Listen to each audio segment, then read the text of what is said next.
Good evening and welcome to the Ogden City Council for January 15th, 2013. Let the roll call reflect that all council members are present. And now we'll turn the time over to Vice Chair Garner for the Pledge of Allegiance. Yes, at this time we have Wes Christensen who's joined us tonight. And so we'll ask Wes if he wouldn't mind coming up to the podium. He's from Troop 285 and he will lead us in the Pledge of Allegiance.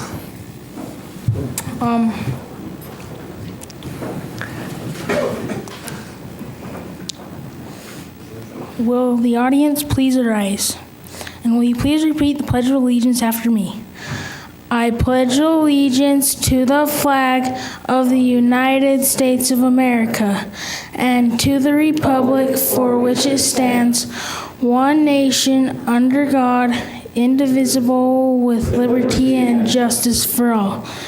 May the audience please be seated. Now, Wes, stay there for a minute.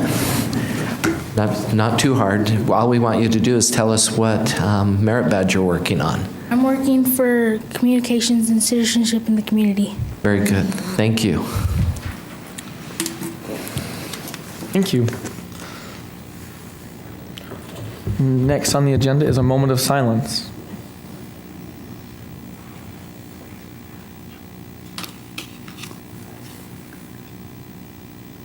Thank you.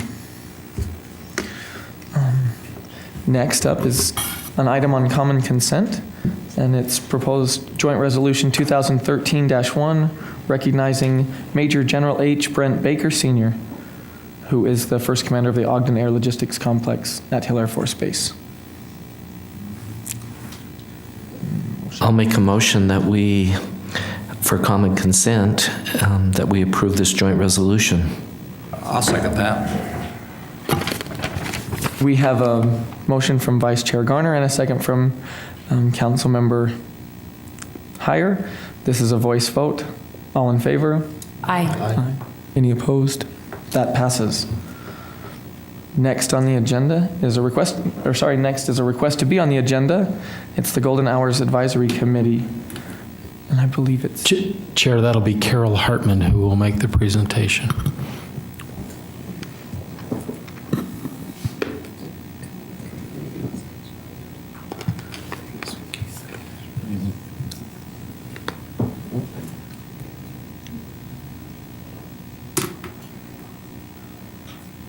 Chair Blair and other members of the council, we're glad to be here and give you a little bit of information on our Golden Hours Center that's been going on for the past year or so.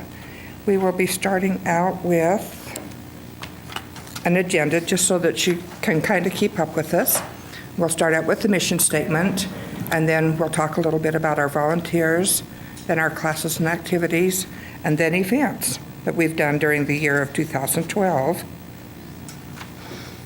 Our mission statement goes as, the purpose of the Golden Hour Senior Center is to promote independence and support to the 50-plus population by providing health and wellness, exercise and fitness, art, socialization, nutrition, music, job skills, computer training, and educational opportunities for the seniors of Ogden City. Our center offers a friendly, safe, and comfortable environment that enriches the lives of the seniors we proudly serve, and we try very hard to live up to that statement. First of all, we would not be able to operate on any level if it wasn't for our volunteers. Our volunteers are supported, our Golden Hours is supported annually by over 12,000 hours of volunteer service from our senior community, and the 12,000 hours are a low estimate. There are many acts of volunteerism going on at the senior center that are not counted or put down or enrolled in any way. We have people there that are helping all the time. Our first and the one that we see most is our front counter receptionists and greeters, and these are special gals or guys that are very knowledgeable about the programs and things that are going on at the senior center, and they do a great job. Our second one is our lunches. We have volunteers that help serve the lunches, And I have watched repeatedly as some of these volunteers get the lunches ready and take them to the tables for those seniors that aren't able to stand in line for, the few minutes that it takes to go up and get your lunch. And I think that is just such a nice thing to have, those that are willing to just jump up and do that kind of thing. And sometimes these people are not the called volunteers. They're just somebody that recognizes the need. Our lunches, of course, brings in our biggest group of people and is probably our best way of advertising our program. Then we have musicians and dancing. Where else can you go for $3 and have music played to you and be able to enjoy a chorus or an orchestra? And we have a very talented bunch of older gentlemen and ladies that do that, and they play the kind of music I like to hear. So if you're older and you like that music, you know where to come. The dancing is also, you're welcome to get up and dance while you're eating.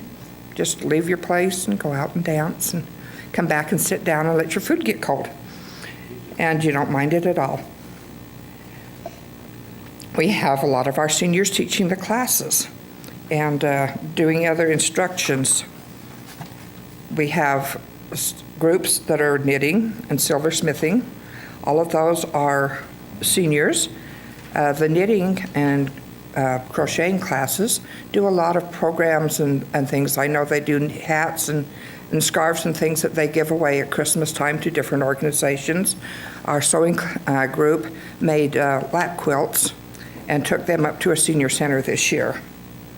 And then, of course, we always have our special events. The special holidays are always planned out, and a fun thing is taken care of there. We have picnics. Last year we had a really nice Father's Day picnic out on the patio, and I think we probably got one of the best patios around for hosting that kind of a party, unless it rains. If it rains, we do not have a cover on the patio. You can keep that in mind. And then we do have gardening, not only classes, but we have people that just come. We have one gentleman that every time I come over there, if I come over before 9 o'clock or between 9 and 10, there's always one or two gentlemen out there picking up any trash that's been tossed on the grounds, going under the bushes, just generally keeping up. And they do this just because they want us to look nice. And once a year, we have our VIP luncheon, and this gentleman over here, Mr. Don, he really was enjoying himself that day. Don't you love when they take a picture and you're not aware they're going to click it? And sometimes you get that deer in the headlights look. And he certainly looks like he had a semi coming on to him. But he is just a wonderful guy, and they do this once a year for volunteers from all over. And it's things that, it's a nice night for the volunteers to be recognized, and they appreciate it a lot. Some of our courses and activity, of course, we have art and quilting, and we have teachers. I go to the quilting class. I've been going there now for, I think we fixed it up the other day, and it was like 8 years or 7 years that we've had the class, and it's been just a lot of fun. Some of our classes, especially arts and the quilting and lapidary, I'm thinking of, there's a cost for it to keep us going, and we find that if any class needs supplies, there's always those in the class that's willing to share. It's amazing in our sewing class how many people, if somebody needs something, there's always one of the other class members who have it in their stash somewhere. And our stash never gets any smaller. We just share it around. And it's great. And I know we do it in the lapidary. If you don't have a rock to work on, he'll find one for you and show you how to polish it up. And it's a sharing opportunity for everybody. We have aerobics, Tai Chi, exercise, and our exercise room is just a wonderful room to go to. We have line dancing and tap dancing. We have computer classes, a Spanish class, and I believe also we've had class on antiques that's been going on, and just a lot of different activities to keep our older generation awake and aware of what's going on. Now, our participation for the dancing during the year, we've massed up about 3,568 hours. The evening dances, and a lot of those are the square dancing, 3,733. So we know our older generation in that area are pretty well fit. Exercise, 2,422. Now that exercise also included our walking during the warm months, where they would get together and go walking as a group around the area. And then, of course, music is 1,072. And those are hours that are fairly easy kept track of. The arts and crafts, 1,423. Games, now that's kind of a hard one. We have a group of gals and guys that get together and play cards and are very, very competitive, and you do not mess around with those people. They are very serious about their games, and when you go in, you kind of lower your voice and tiptoe through that area because they don't want to be disturbed. We also have games, there's always a puzzle or two going on, and it's always sitting out, and anybody that wants to sit down and try to find a couple, 3 pieces to put in there are more than welcome to do it. Our learning skills are right up there with just about anything you want to learn. If you've got a problem or you have something that you would like to learn about, leave the information at the desk, talk to Bob. He'll find somebody to try and figure it out for you. And then, of course, we have our groups. The Alzheimer's group, the Veterans group meets, and other groups that decide they need a place to meet. It's a great place to go. Our lunchtime entertainment, every time we have any kind of a special holiday, we have they have somebody coming in, and we've had everybody from the little Spanish girls, they were so cute, and some of these other ones come in and give us a demonstration on their skills, and having a young person in just brightens up the atmosphere for the older ones. Also, they're doing field trips. Now, I haven't had an opportunity to go on one of these, but I have talked to some of the ones that have and have really enjoyed them. And it's a great opportunity. They're less, kind of room-only type things. We don't have a lot of room in the bus, so they have to make them fairly small. But they really are nice. And of course, once a year, we have a Make a Difference Day, where everybody and anybody that wants to is encouraged to come out and help plant flowers, clean up the area, and do that. And we have people from the community that also come out and help us with that. Also, once a year, we have our senior health fair. And I think that is probably one of the most beneficial things that we offer.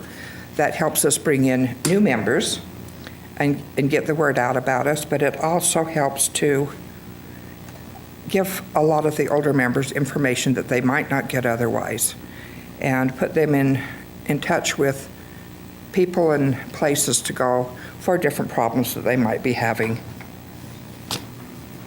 Also, once a month, we have a county-wide senior lunch.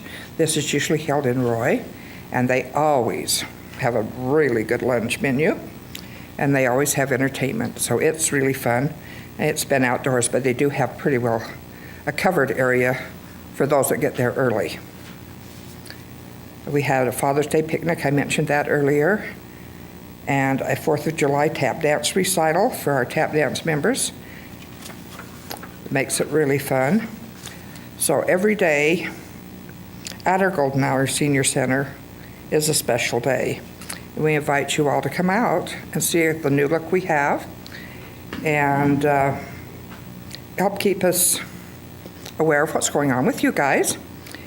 And we would love to have you see what we do.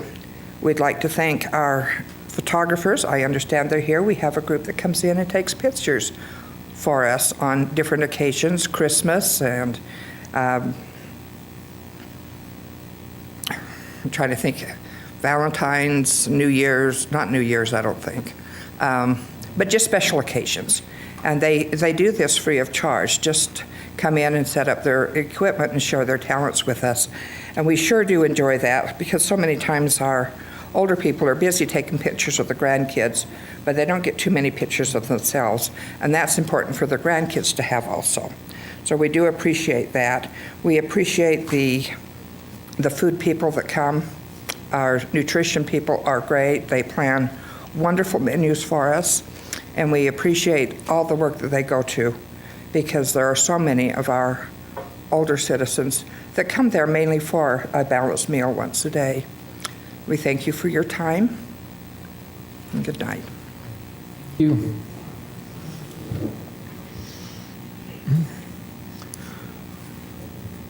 Now we just go to the sunset provisions, right? Now we go. The proposed ordinance next. Next is the proposed ordinance 2013-1, extending the sunset provision for the Golden Hours Advisory Committee to March 15th, 2015, and other changes. Chair Blair, I would make a motion that we adopt proposed ordinance 2013-1. And I'll second that. We have a motion to adopt proposed ordinance 2013-1 from Councilmember Wicks and a second from Vice Chair Garner. This is a roll call vote. Councilmember Gochner? Aye. Councilmember Heyer? Aye. Councilmember Stevens? Aye. Councilmember Van Hoosier? Aye. Councilmember Wicks? Aye. Vice Chair Garner? Aye. Chair Blair? Aye, that passes. Next up Excuse is... me, I just had one quick question. I think there might be other people from the Golden Hours Center here. I'm wondering if you want to introduce them or recognize them or we could, thank them or something. I was actually going to... That's next on the agenda. I think Bob could come forward and introduce them. Great. Unless you're part of the Alzheimer's class.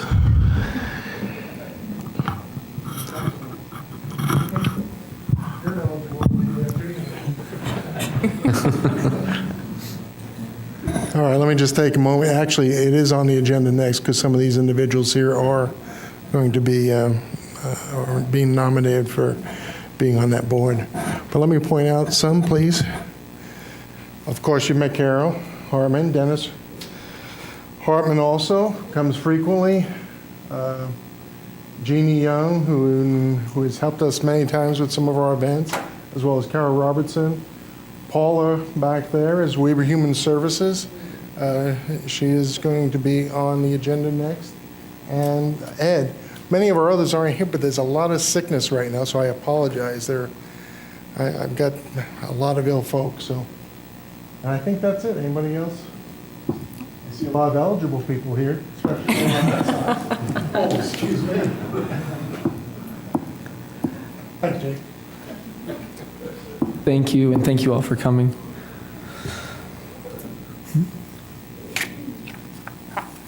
Okay. Next is the Golden Hours Advisory Committee. Consideration of the appointments of Paula Price, Ed Bridge, Bob Geyer, Clara Nice, Raymond Nice, Carol Hartman, Joanne Larson, Allison Peterson, Carol Robertson, Jeanne Wichrowski, Jeannie Young, and Benjamin Noyd to the Golden Hours Advisory Committee. This is a voice, or I'll make a motion to adopt. I second it.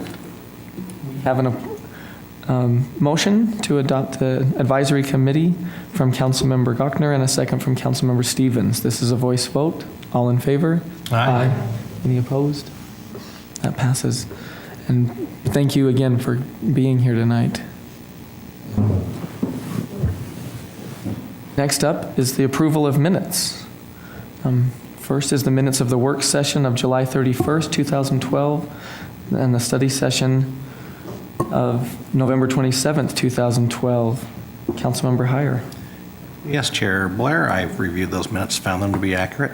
Okay, and next is the joint study session of December 18th, 2012. Councilmember Stevens.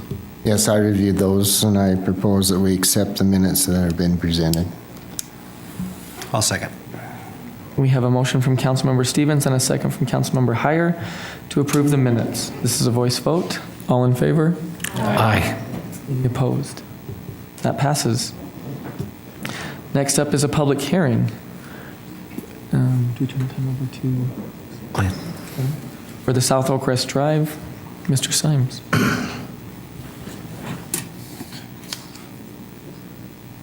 Thank you. I thought maybe I'd give the presentation tonight and give Russ a break for the night.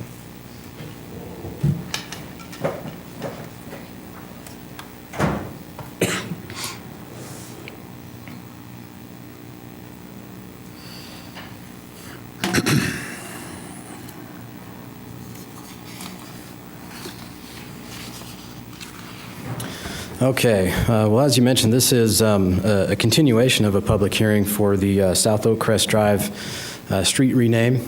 I'm not going to go all the way back to the very beginning, but I do want to go and review what's been done in the council meetings so far, give people an idea of how we got here. So first, let me just start with the Planning Commission recommendation. September 5th of last year, the Planning Commission forwarded a recommendation to the council for a street name change based on a recommendation that they had received from the city engineer's office to rename South Oakcrest Drive. And as you can see with the map up here, the recommendation was 4550 South between Taylor Avenue and Fillmore Avenue. That's the western section in the purple there. 4560 South between Fillmore Avenue and the easternmost point of the arc. That's the eastern, the red portion there. And then a proposed name change to Oakcrest Circle to 1630 East. On October 2nd, the council was to set the public hearing on the proposed name change, the one that the Planning Commission recommended. At that meeting, there were several residents that were in attendance who wished to speak to the issue, and so the item was taken off of the common consent agenda, and that public comment was taken. During that meeting, a petition was submitted with signatures representing 12 of the 24 homes affected by the change, and that petition indicated a preference for a street name instead of a street number option, and that was the Aspen Drive and Aspen Circle option. At that meeting, the council gave direction to redraft the ordinance to reflect that option, the Aspen Drive and Aspen Circle option, as opposed to the name option. And then that's this option here that's up. At the October 16th, 2012 meeting, the council did set the public hearing with this proposal. Another notice was sent to the residents of the area indicating the Aspen Drive and Aspen Circle option. And at this point, if you'll notice, the name change still takes place at the top of the arc, or the easternmost section of the arc. And we'll talk about that in just a second. On November 13th, the public hearing was opened. There were residents in the area. Some spoke in favor of the name option, some in favor of the number option. And some of the other comments that were received at that meeting included changing the location of the name change to line up with the cul-de-sac. So those three houses that are sort of up on the northeastern section would not have the street name change. Also splitting the western section and the eastern section and assigning each a unique name or a number. At that November 13th meeting, a second petition was submitted with signatures from residents on the western section of South Oakcrest Drive, also supporting the Aspen Drive name change. At that meeting, the public hearing was opened, but it was not closed. It was continued from that meeting. It was continued to this evening, January 15th, and a work session was scheduled for December 11th to go over some of the options and to review where we were at the time. So just to go over that December 11th work session, the council staff reviewed the petition and answered some of the questions that had been raised by citizens and council members. We reviewed some of the options the council had in renaming the street. Council members at that meeting indicated that their preference was a change in the location of the street name change to go from the top of the arc there down to the intersection of Aspen Circle, or what's labeled as Aspen Circle on that map, Oakcrest Circle and Oakcrest Drive. Council members also indicated their preference for separating the two sections and giving each side a unique name. It was mentioned at the meeting that the engineering department had actually reviewed and vetted another name in addition to Aspen. You've got to check that against county records to make sure there are no duplications, and they had done that with Pinecrest Drive. And so council members directed that the ordinance be amended to reflect that option. So the option of having the two halves, or the two different sections, each have a unique name. So that's what you see on the map there. The Pinecrest on the western section, Aspen on the eastern section, with the change happening there at the intersection of the cul-de-sac and the road, and not having a change to Oakcrest Circle. So that would remain the same.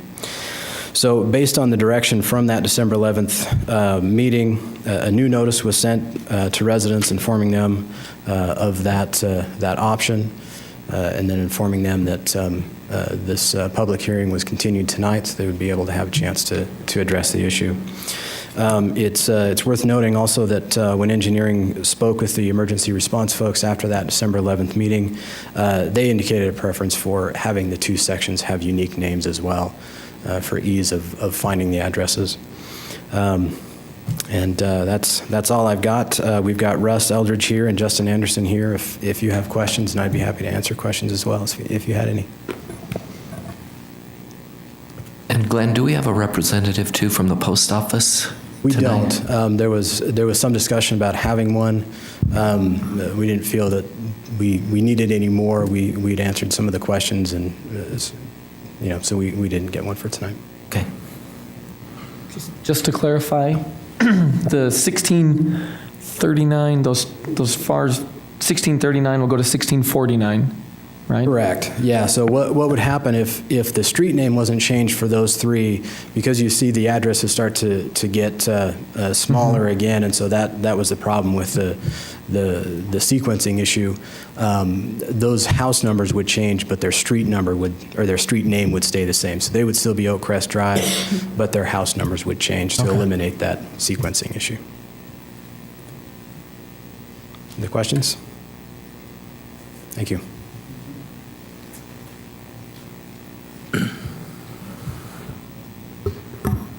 Okay, this is a public hearing, so we will now accept public comment.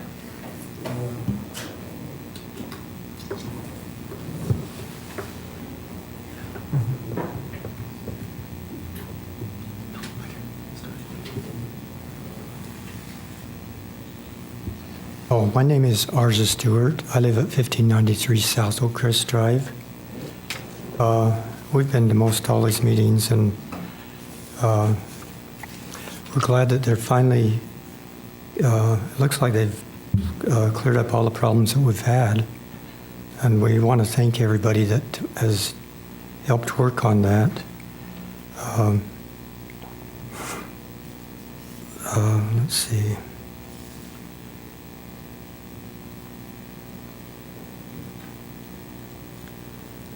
We wish that you would adopt this proposal, as we've had so many meetings where we feel like this one should solve all the problems. And I did talk to the postman, and he didn't feel like it would really be a problem. He's pretty good at figuring things out up there, and he thought everything would work out just fine as far as the postal delivery. So we're just anxious to just know when we can put this into effect and go ahead with that. So we'd like to thank everybody that's worked on it. Thank you. Thank you, Mr. Stewart. Yeah.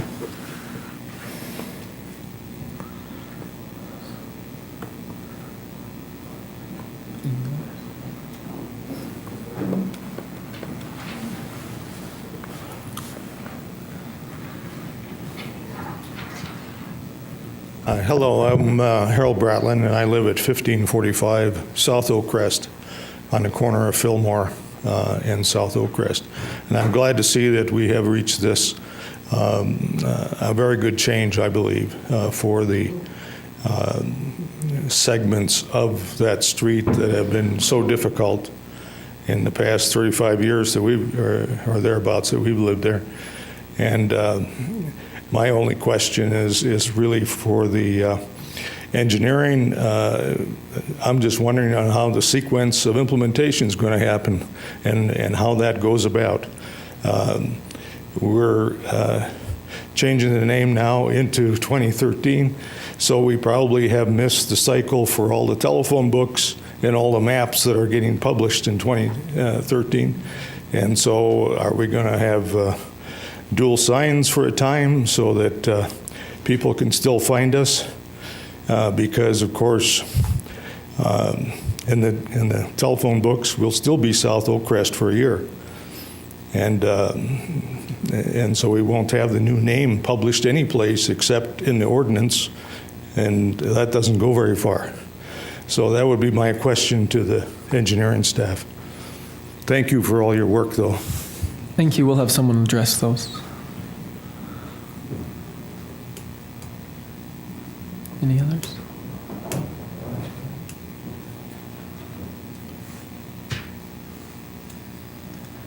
Do we need to close the public hearing before?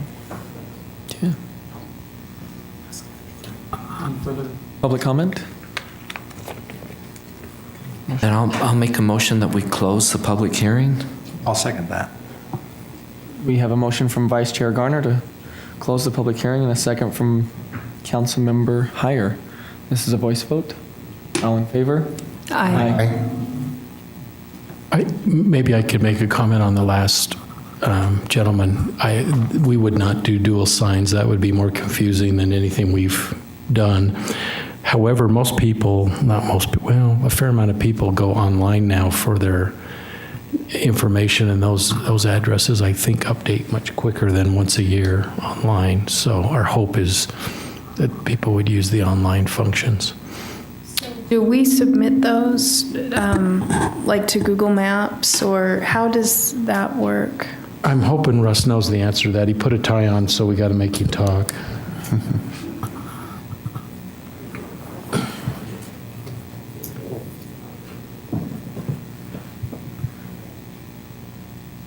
Mr. Chairman and members of the council, and Mr. Johnson and Mayor Caldwell.